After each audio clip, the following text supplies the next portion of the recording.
Audio Jungle. Audio Jungle. A civil society organization, Center for Social Justice, is appealing to Mr. President to speed up the new audit law passed by the National Assembly for several years without being assented to, consequently endangering the auditing processes in the country. The lead director, Center for Social Justice, Barrister Eze Onyekpere, made the call at a presentation of the Public Sector Audit Assessment Index, Thursday, Abuja. Said setting a standard for improved funding and laws will offer additional powers to the Office of the Accountant General of the Federation to boost auditing while cautioning the effect of non-remittance of monies into the Federation accounts by some ministries.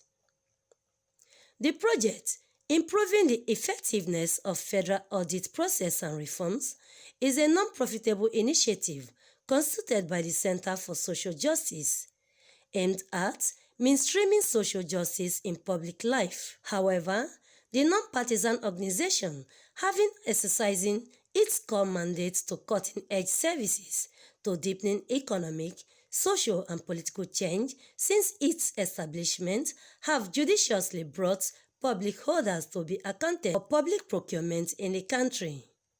Prior to this, these experts are worried that most ministries do not properly utilize its resources as they feel they can only do away with the act of impunity and injustice at the detriment of the citizens, thus calling for robust policies to drive the nation's economy, especially as the country is faced with the second wave of recession.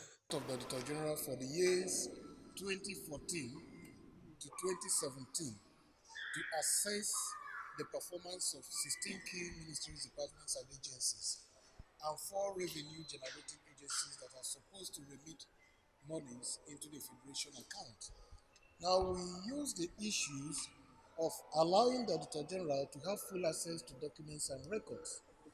We looked at the issues of extra-budgetary expenditure. We looked at the issues around procurement reforms.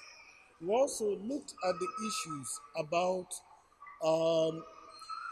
remitting money that is due to the Treasury in terms of IGR that should be remitted, as well as deductions of taxes and remitting them to the appropriate accounts.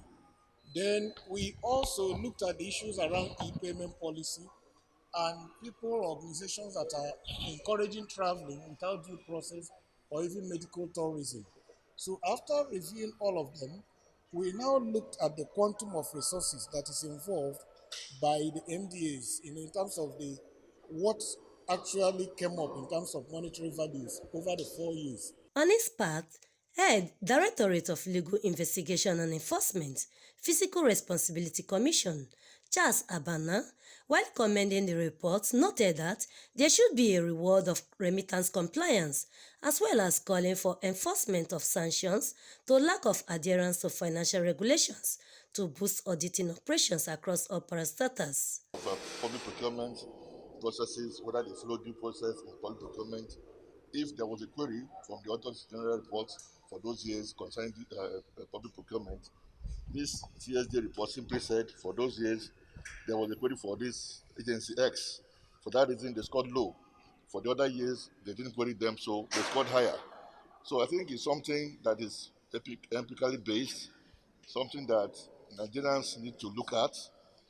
The whole essence is to encourage the agencies that are doing well or who seem to be following the rules to continue to do so, while urging others to follow a lead from them. Also, giving an analysis of the methodology for assessing the reports, the Program Officer, Public Finance Management CSJ, Fidelis Onyejegbu, said they did not rely on one sub-index but ceased to enable proper investigations into how public procurement was executed for the interest of the masses. In the light of overall results, we essentially did not embark, on a sojourn to do new stuff. We were essentially relying on existing literature, which is public, might I add, to kind of like get a benchmark some sort of ranking of how the selected ministries headquarters have fared in the 4 years in focus. And so, from what we found, compliance or non-compliance had already been captured in the audit reports. So what we wanted to do is to know who did what and who is ranked where.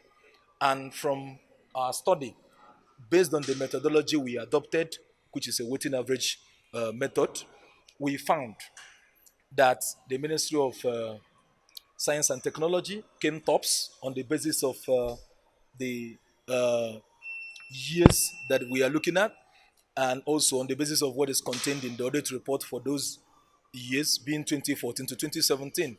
They are followed by the Ministry of Environment, and then the Ministry of Transport, then the Ministry of Labor and Employment, then to complete the top five, the Ministry of Women Affairs. And why?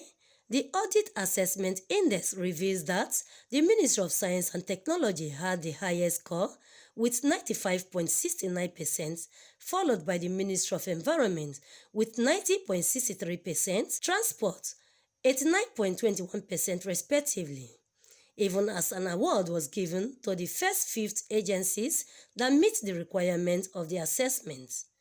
I am Vincent Okushi, reporting for Quality Television. Audio Jungle. Audio